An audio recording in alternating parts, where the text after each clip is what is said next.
All right, guys, here we are, back at it again. Another day in the shop with the most handsome man on YouTube. Well, that might be a slight exaggeration.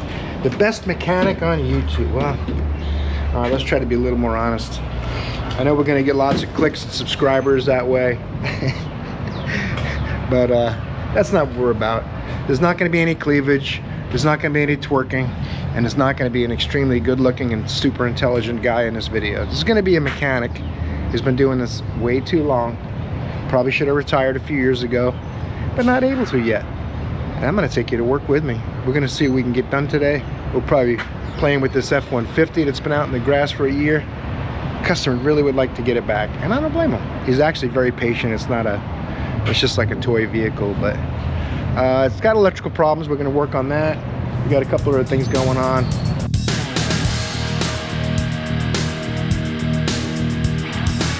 The Hyundai is being a pain in the patootie.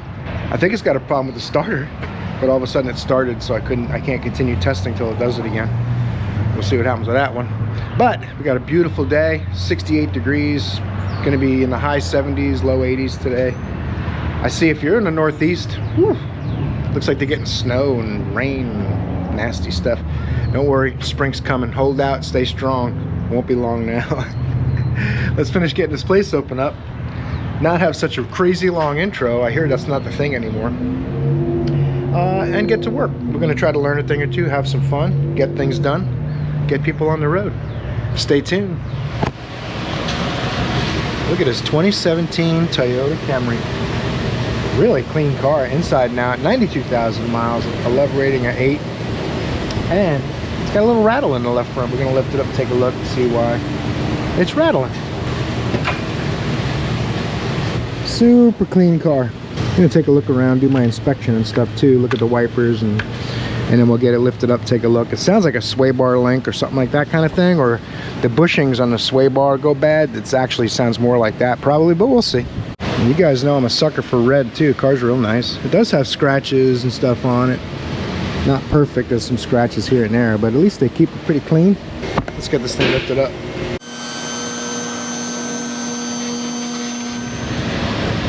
It's definitely got some play in the, as you can see that. There's definitely some play in that, in the sway bar links, but the noise sounds a little louder than that, a little deeper, like something larger, but it could be that. It's kind of strange. I might have to put my hearing microphones on there. I've got little receiver transmitters, and it's a set of 4 little speakers that you attach with magnets or Velcro straps, and you listen with your device screen up while you drive, and it shows you which one's the loudest, and little by little you move them around until you find the noise.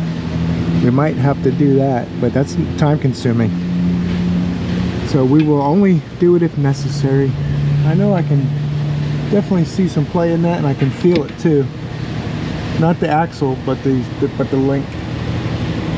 Probably hard to see on camera. It's like the 16th of an inch, or maybe a little more. Might have to bounce it on the ground and look at the strut mounts too. That's another possibility. And unbolt the sway bar link and drive it again. See if the noise gets quieter. I really think it's the sway bar link, but it sounds a little deep, so I want to be sure. Alright, let's go drive it.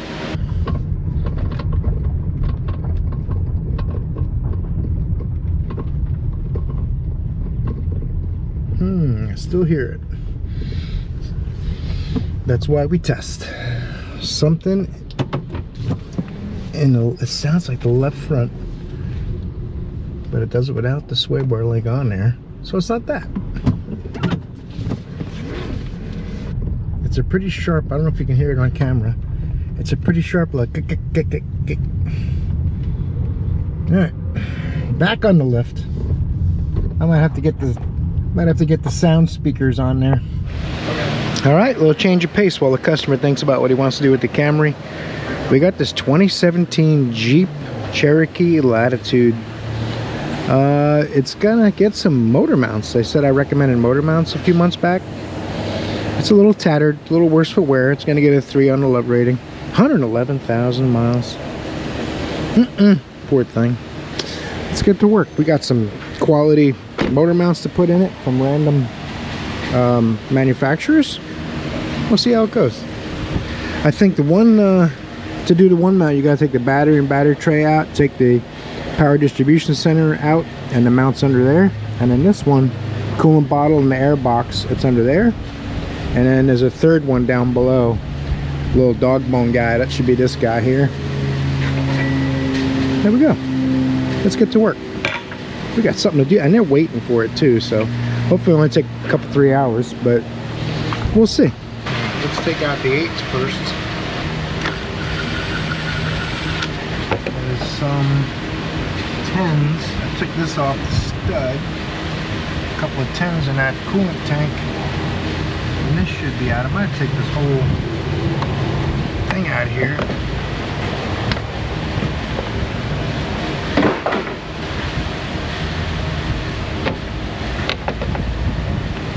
What I could do, take it apart on that side, take this whole thing out of my way.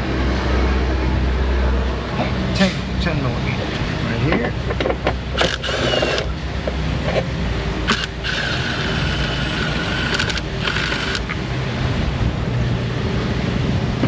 Something holding on under my plastic cover. Little push pin.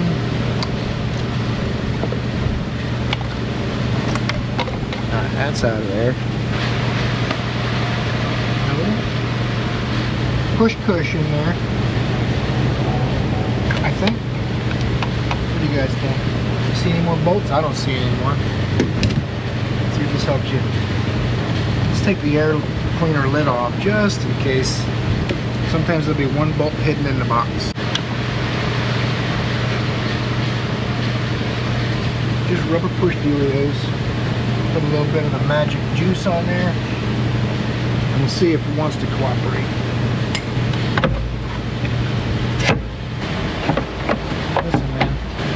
In there too, but I didn't lubricate it. Doesn't want to let go. You know what I'll do? Take that 10 out of there.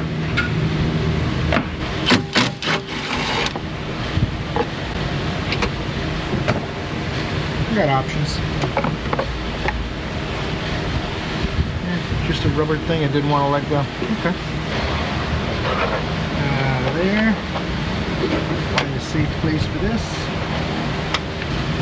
Oh, well, Torx. That's cool. That should be that mount right there. And this is open on the bottom, so you don't have to take that one all the way out. Nice. Well, that's super handy. Jeep is always thinking about mechanics. I mean Fiat. I gotta put some kind of a support under the engine. I'll probably use my little air jack from Vbor. When I get a chance, I'm gonna weld this handle together, and then I can run this hose through these holes. A couple guys have said to me, that hose goes inside there, but I wanted to weld this, so I didn't do it yet. Because then I have to take it back out. You can't weld it with a plastic tube inside, right? Anyway, get an air hose on this thing. Should be a nice, safe way to raise it up.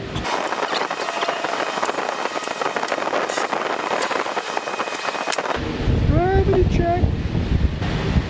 Looks good. Yeah, while we're under here, the dog bone mount might as well do. 21s, 21. I don't know if it'll fit out of there or not. Might have to take the heat shield and the there's a big steel brace over the top of it. We'll see what happens. I don't think it'll fit out of here, but we're gonna try. You know how we do.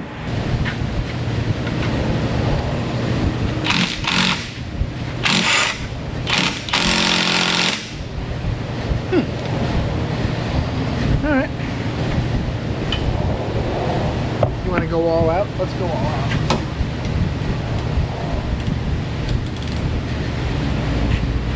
Yeah. Oh, it wasn't that tight. Come on. These swivels, they cut the torque availability in half.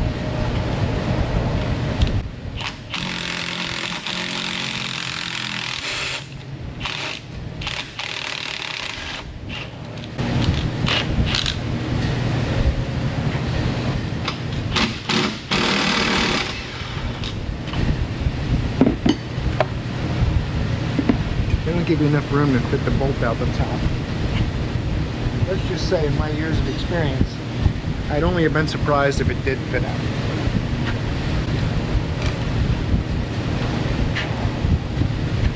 Any of you guys a lot smarter than me, help figure this out, please.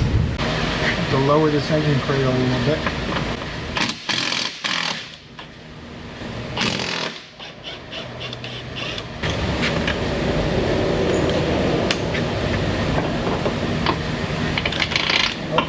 Different size. Okay. That's fine. 19. Let's try it. Might be an 18.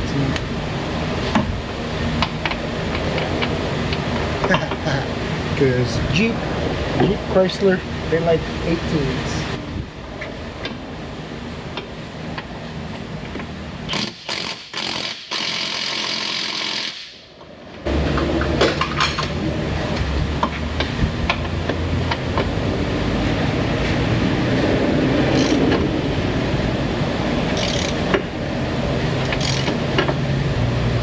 Back to power tools, that's all we got.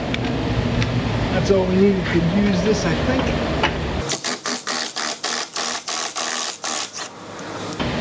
I'm going to take it out. I just want to loosen it and drop it about a ½ inch. And I think that bolt will fit out. Alright, I put a pry bar in there just to wedge it down, loosen this side a little bit too, because I don't want to force anything. And it just clears the rack and pinion now.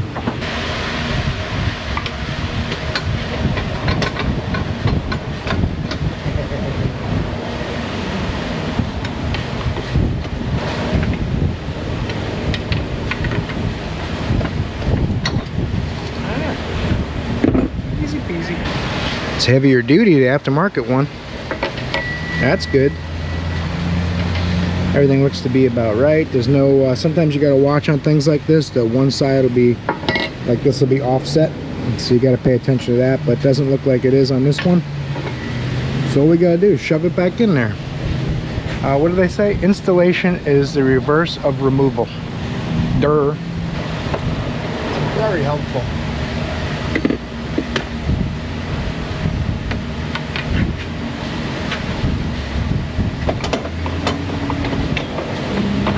Heavy duty stuff makes it harder to get it back in though. That'll be interesting. I might have to get a pole jack. Let's think a minute.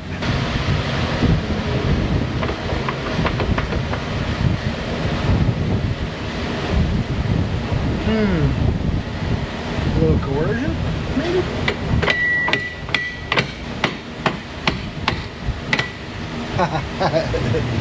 That wasn't what I was hoping for. Close though.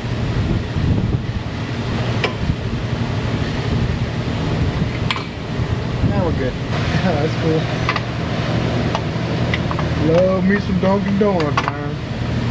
I just had a Dunkin' breakfast sandwich. Bagel with bacon, egg, and cheese. Nice. Yeah, she came by herself one day, like middle of the day. Fucked around and brought me like 3 Little Caesars pizzas for everybody. I was like, okay. That's cool. Woo.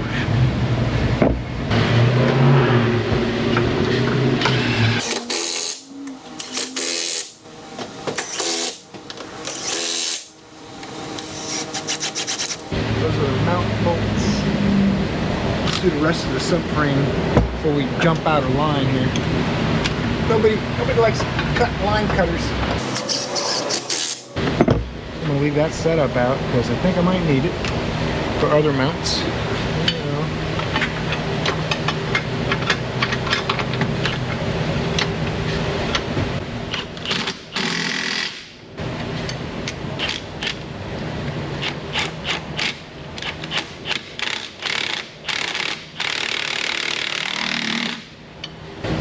What are we doing next? The 15s or 16s those are, I think. Let's see.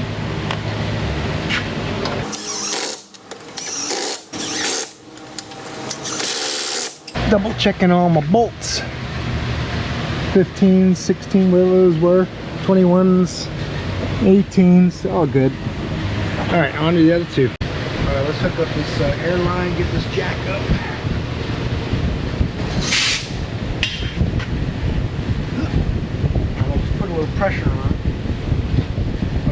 want to go hog wild yet. Once I get these bolts out loose, then I can. There's a little tension, it'll probably come up a little bit.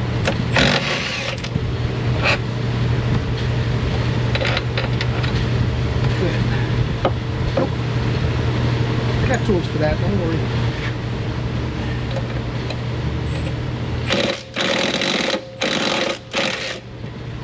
Through here.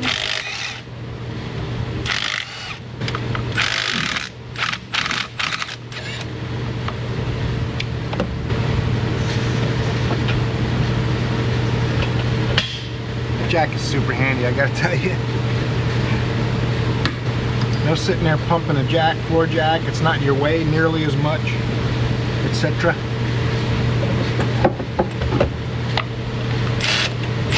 Uh-oh. I was already ready to go back together, but they won't turn out by hand.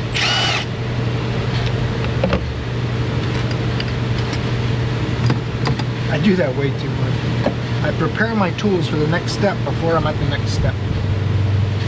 So, these are regular customers who've been coming here for years. He loves this old Jeep. Looks like the bolts aren't lining up. No worries. We'll do that.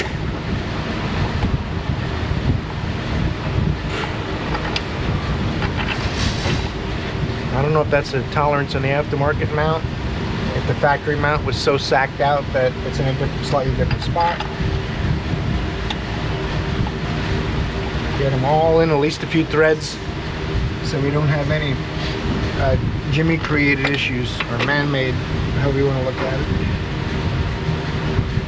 And when I'm doing mounts like this, I always like to take the bolts out of the frame so that it's not fighting up and down. And then I do the rest of the bolts, and then we set it down on the frame and tighten those bolts last. Frankie knows all about it. That is a, if you're curious, it's an E14 torque socket. Now I can let that jack down, everything should kind of settle in place.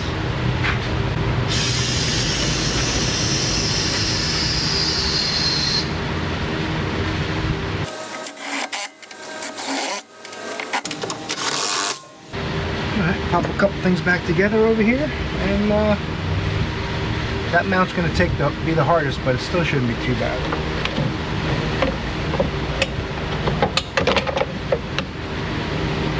Just a few more things to get out of the way so we can do our business. Oh, I got to transfer the rubber grommet over. I don't know why I assumed there'd be one in there. I didn't even look.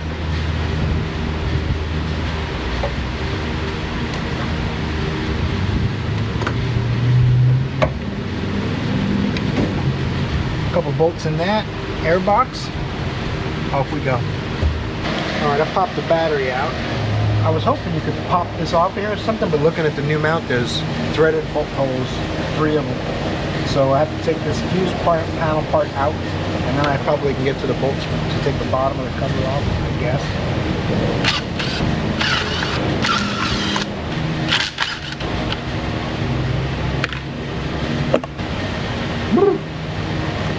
What type of bird is that? It's a cockatoo Joe bird. Cockatoo Joe bird. It's very common in these here parts. Central Florida tropical climate. Come on. You wanted everything unbolted, everything's unbolted. Come on. Let's go. Stop horsing around.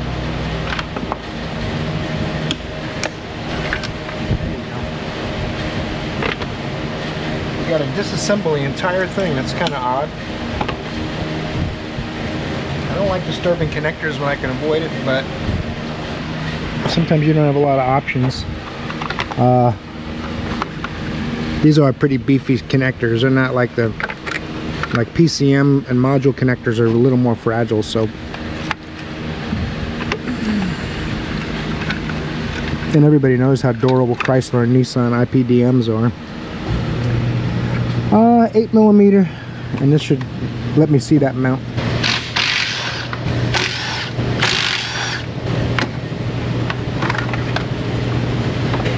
There it is.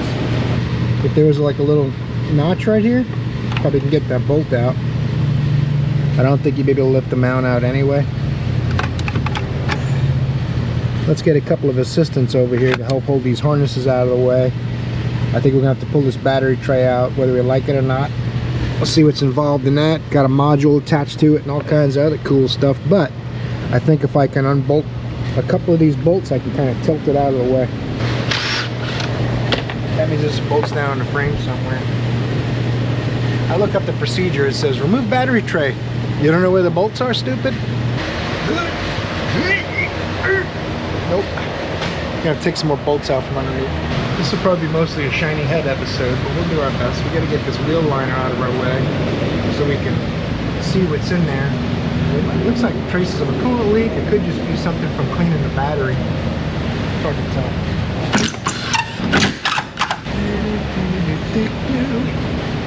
Come on out. Alright, there's a third kind of fastener, don't worry. I got Torx sockets too, Torx bits, that's what I have. Smaller than this probably. I got them all. I got miles of Torx bits and sockets and special tools. They're everywhere. Those might be rivets. If I got a flashlight, I would know more.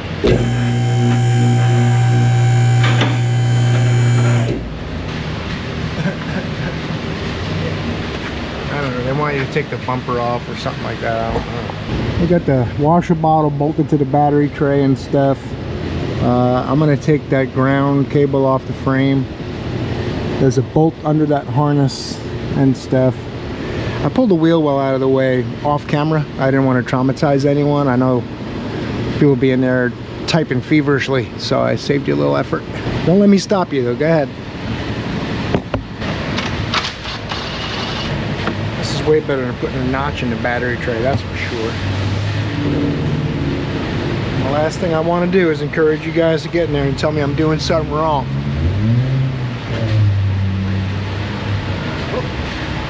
It's starting to move a little bit. We got to keep unbolting stuff.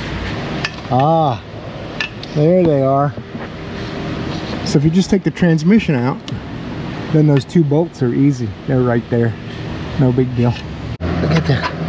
We'll get the easy one out of our way first.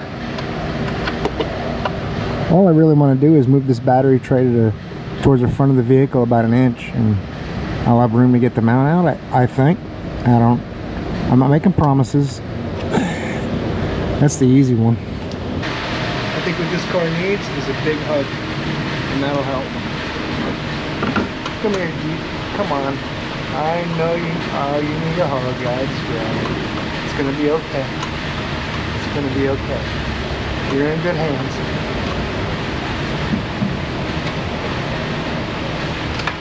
I'm going to put the finest Chinese manufactured engine mounts we could buy.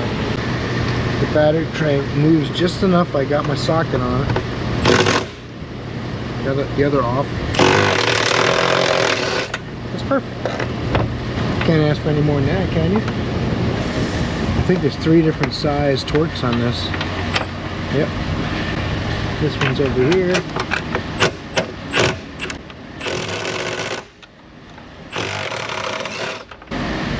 I'm going to use a magnet.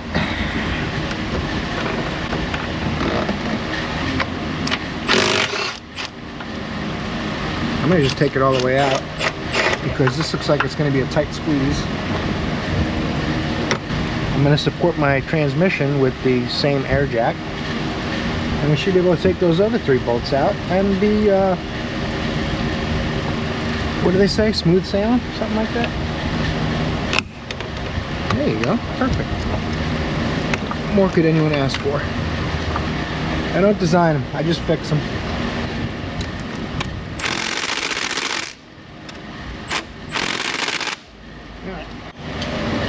Got to use an adapter for the mid-torque conversion.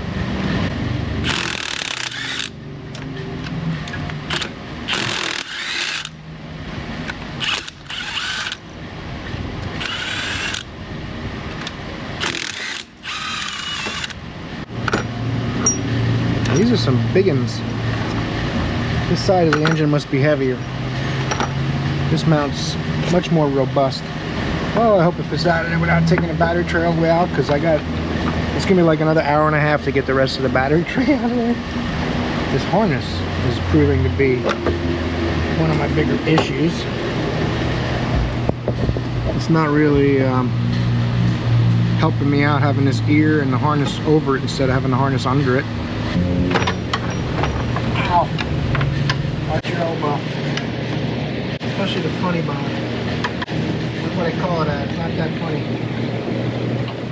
This might be another one of those off-camera ceremonies right here. The last thing the internet needs nowadays is more trauma.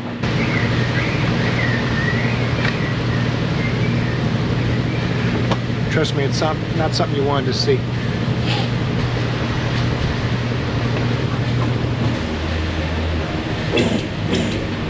I think the aftermarket one is just different enough to make it worse. That's the original one. See this area? That's the replacement one. That's cool. Fits right in there. It's no big deal. And the motor's got to come forward on this side about a ½ inch. So I'm just going to put these in loose so I can kind of pry on this bottom of this other second half of the bracket. I can pry on that versus the new one if I kind of keep it in place with these. I'm not going to tighten them yet until all the bolts are in. But we'll get them threaded in there to hold them. Just a couple threads ought to do her.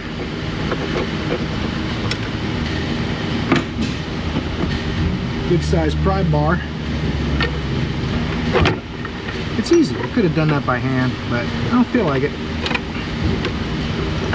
And I see a lot of these and Nissans with threads stripped out because you put it in the hole and you put an impact on it, right? I hope I've said that enough, but like I said too, we're getting a lot of new subscribers, so.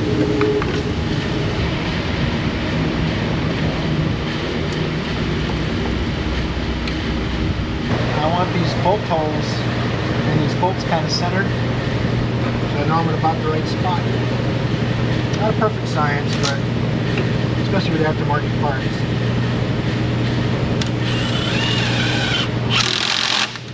But you don't want to have a mount that has larger holes and have the bolts all the way to the side, all the way to the side. You want them to come somewhere in the center.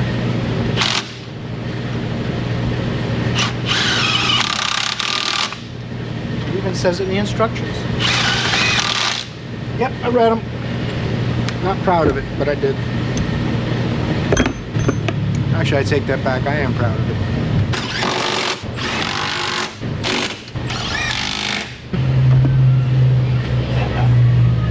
Assembly is the opposite of removal. So literally what it says. I got my 10 for the washer, my 13 under the under the harness. That's all buttoned up. I gotta get the two 13s in the bottom of the battery tray and put the wheel liner in. Then we'll see. I mean, honestly, it wasn't vibrating a lot. It was mostly that this rear mount was leaking. You saw that fluid all over the place. That's no good.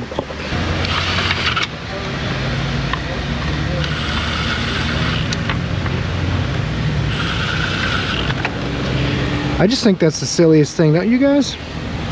You got to disassemble the fuse panel. Why not have like a couple bolts around the outside and just lift the thing up? I don't know. It's not a big deal.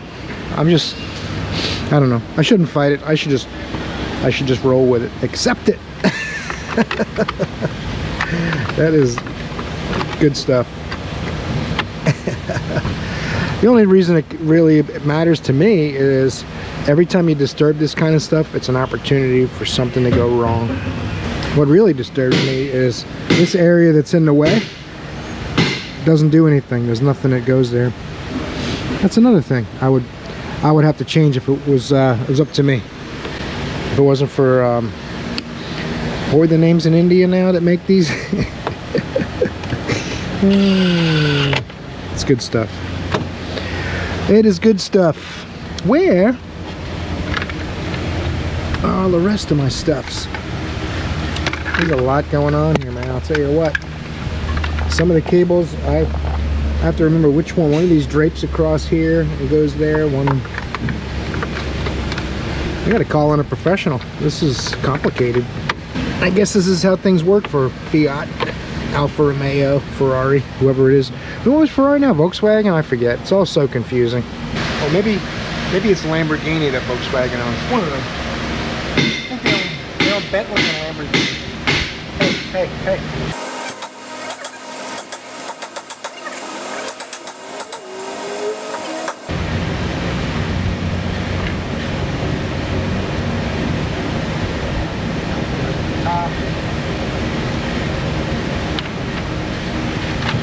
I've got 5 nuts. It's kind of painful to tell you the truth. You guys might not even be able to hear me because the fans are blaring. It's not that warm, but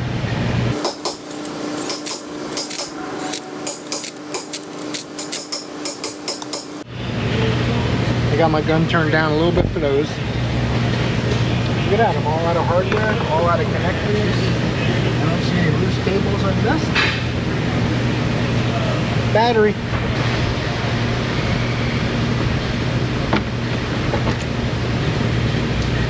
This goes out. These 2 fingers, they're in the tray. So it's not going to be exciting installing a battery, so we're going to do that. And we're going to come back firing this thing up. The Euro car stuff. You can't, this is a hubcap, but every time you take these off, they break, so it's a last resort.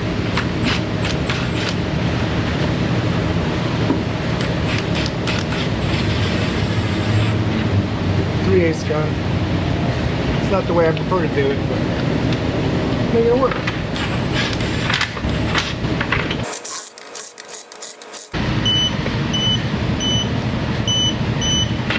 Alright, snatch the keys out of there and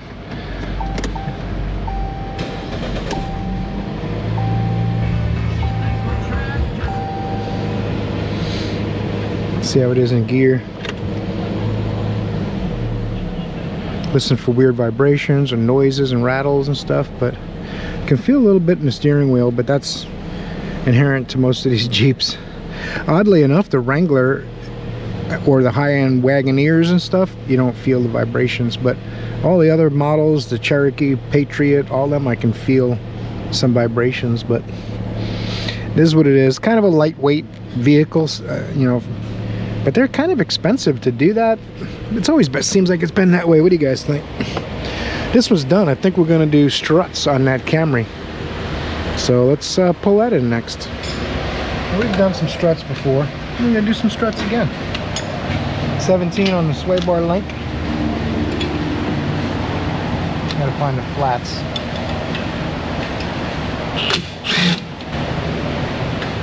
.22s on the main strut bolts, 12 here, 14 upstairs. This holds on 2 different critical items: a brake hose and an ABS sensor bracket.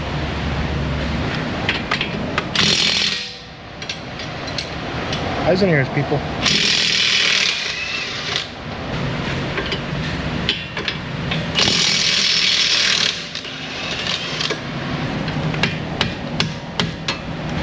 Use a pry bar. Hold up some of this weight for me. Let's get our 22mm hammer. See if that helps.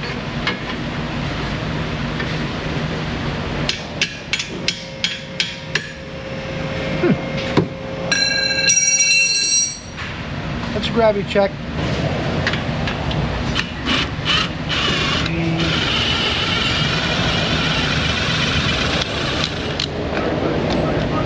That's all. Had to phone a friend. They told me what to do. Came right out.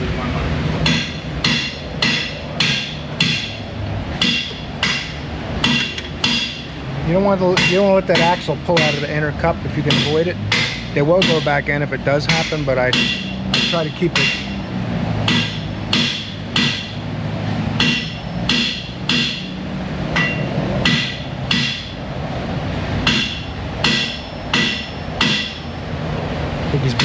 building a house over there.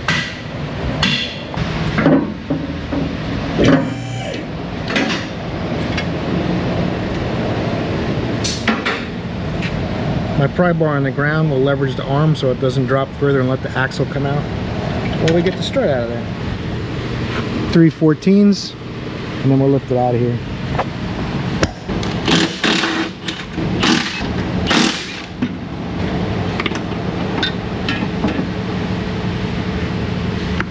Got some shiny new nuts I wanted to show everybody. Look at them. Block nuts too. That's nice. I'm going to use these. I think they're 15 millimeter now.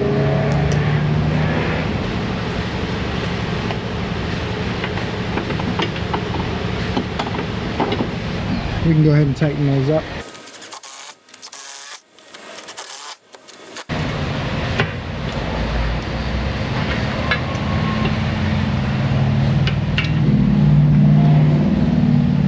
These can be a little bit of a bear to set in, but you got the weight of the arm and knuckle, the rotor and caliper and all that stuff. Plus the axle is kind of trying to spring out at you. So you actually have to pick it up to line the holes up and fight the urge. It wants to move this way while you're lifting the weight. So it's just awkward. It's not terribly heavy or anything, but it's heavy enough. Now if I can just find the sweet spot, I won't have to force this back together.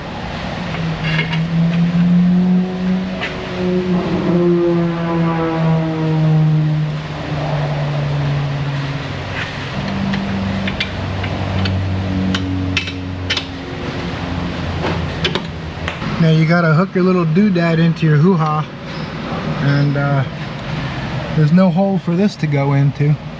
The aftermarket struts don't have it, but it's not the end of the world. It is just extra. That's how we look at it.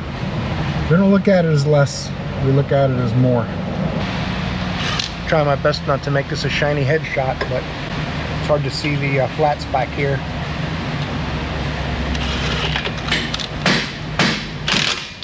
There's a sweet spot. If you go too close, then you end up tightening your wrench in there. If you go too far, then it just spins. So, narrow wrench and a narrow sweet spot.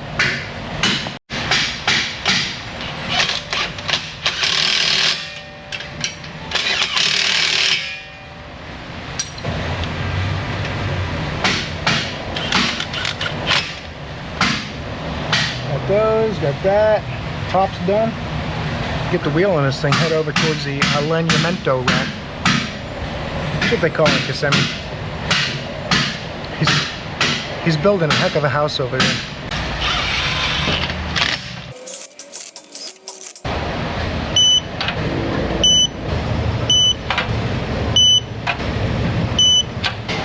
A little bit of toe and we should be good to go. This has got that turnbuckle setup if they hadn't been welded or anything weird like they used to do on the older ones. It tries to go this way, so that means I want to turn it that way, which is clockwise. Clockwise.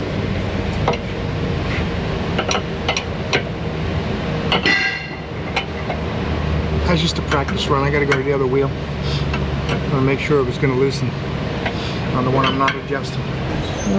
Same thing on this one.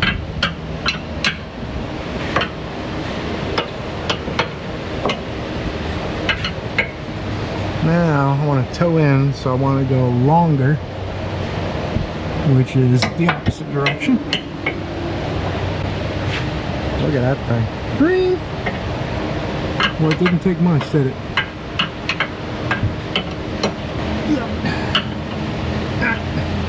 Alright.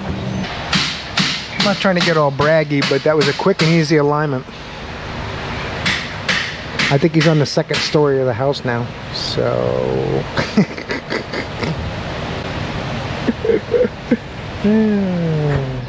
Alright, here we are in the vehicle I thought I was going to be working on first today. But we got a lot of good work done. So we'll just go ahead and jump on this bad Johnny. Supposedly now, since I've seen it last, they put computers in it and stuff. I I mean, we had it running, spraying carb cleaner into the intake. I don't know what happened with that, but that's not up to me. That's water under the bridge, as they say. Let's find a ground. I can assume the dash is probably grounded, huh? Turn our meter on to on, DC. The wave is AC, which is alternating current, and steady voltage or steady current is DC, direct current. Here's our tank selector. Ooh, and there's a connector right there too. That's convenient. I believe brown and white and red, I remember correctly. Brown and white is the rear tank, and the red wire is the other tank that's not the back tank. Turn the key on.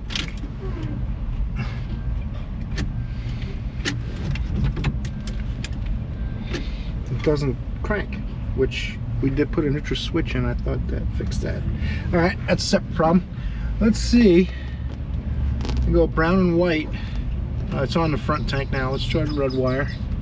That's over here. Now, might need to go like this. Might need to go off and on. I got, whoop, 10 volts momentarily. Did you see it? Let's do this. Off, on, 2-second prime, well, barely.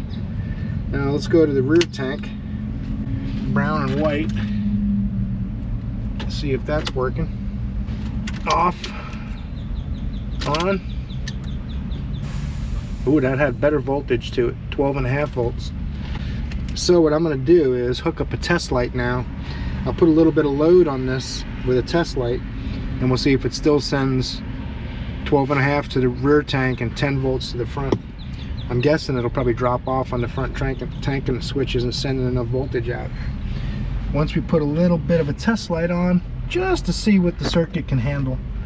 I really need a bigger bulb than my test light, but I use a test light because it's convenient and gives you some kind of idea. If there's a little bit of a drop, I'll try a bigger bulb.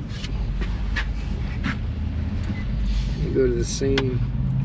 I go to my meter's ground since we know that's working. Stick my voltmeter in that wire. My test light on it too. I'm going to turn the key off and back on. We'll see what happens. It should light my test light and show 12 volts. Very quick. 12 volts. Let's try the other tank. Front. Red. All I'm doing is seeing what the switch can flow. 11 volts. It should be having fuel pressure from both tanks if the grounds are good. I'm not sure if the switch is the ground from this too. So I have to go out to the pump. This doesn't send the ground out. The ground's going to be from the pump to G100, which is going to be on the frame rail. It's possible that one tank has a bad ground and one has a good ground. The rumor has it that would run on one tank and not the other before. He wants the lights and everything fixed. He wants the suspension and brakes fixed, all that stuff, and I don't think we've gotten any of that because we got to get it running first. But this is sending out voltage. We're gonna have to check back at the tank. There's two tanks like I mentioned. We'll check both tanks, and I gotta see about the neutral safety thing because it ain't cranking. That's not good. Let's turn the key. Oh, there it goes. I gotta be careful. I'm gonna get in this in case this thing starts in gear. I don't know what they've done, but I'm guessing nothing good. Reverse, no, park, reverse, neutral.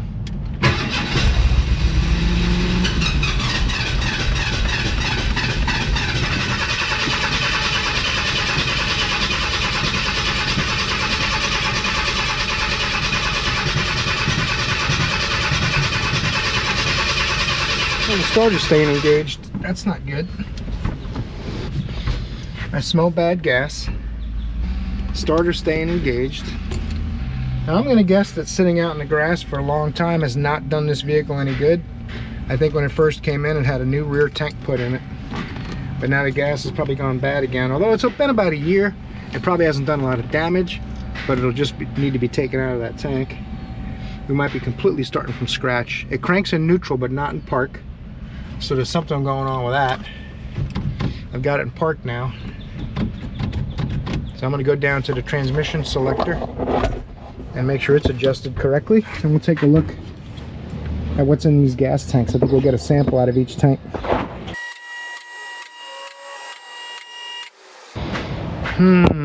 How do you know your vehicle was parked in the field too long? Well, that's one of the ways. It's not really funny. That's why I find it funny. Look how nice. Everything's getting cleaned up out here. Nice. Alright, someone has gone to town with a spray can. I thought at first they had the body off the frame, but then I noticed the overspray. So they just painted it because it looked a little rusty. That must be pour 15, because that's what you're supposed to use. Saw it on the internet. That's how I know. New gas tank. Starting to rust. Also not tight. That's a minor issue. We don't have to worry too much about that. It's actually a pretty clean truck. All kidding aside, this truck is nice. I'd like to have it. I'd go through this thing top to bottom, clean it all up nice, get it running good, rewire it. Whatever needs to be done, man. Oh, look at this. Rayman Ray would be proud. New cotter pin, even if it's not bent correctly. Now at least it won't fall out. I don't want this to catch on anything though. Let's do this. There you go. Now the washer's in control. Now something is not right with the linkage. Probably something here.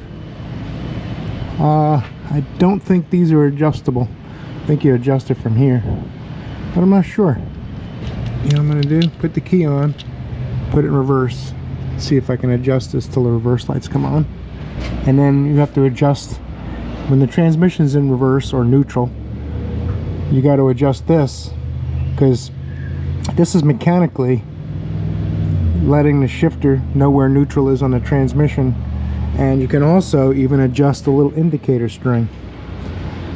So you want to feel the notches in the shifter. The longest notch is park to reverse, and then the little shift indicator gets pulled by that string, which isn't attached up there. So it makes it all kind of confusing and messy. So the best thing is to pick one thing, focus on getting that part done, and we'll go on to the next. I'm going to start with finding reverse. This thing was all the way to one side. I'm gonna guess you don't want it all the way to one side. Usually somewhere around the middle, unless something's way off. So I'm moving it without even turning the ignition on yet. I'll turn the ignition on, put it in reverse, lift it up, and then I'll keep playing with this and go into the back till I see reverse lights.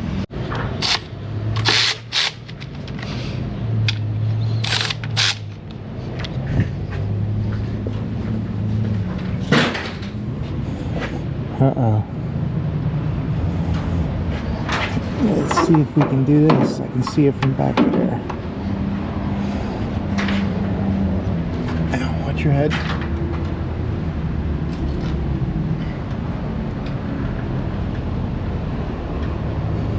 Yeah, so we know the reverse light circuit doesn't work.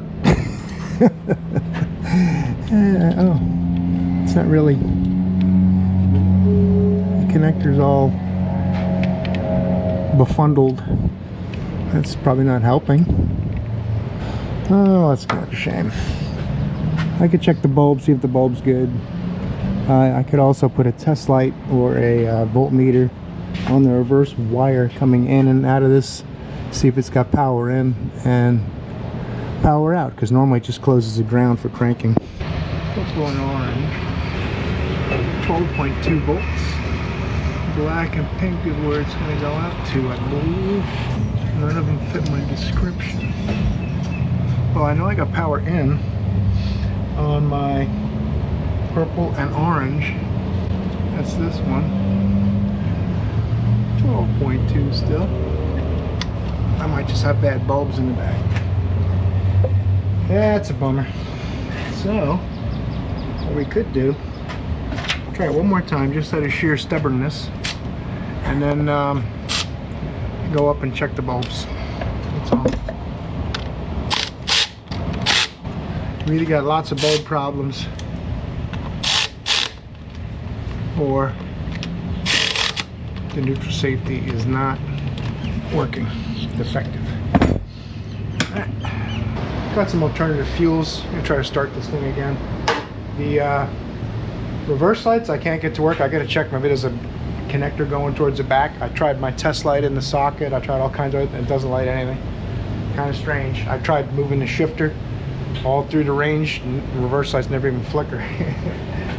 That's a separate problem. Let's try to get this thing to run.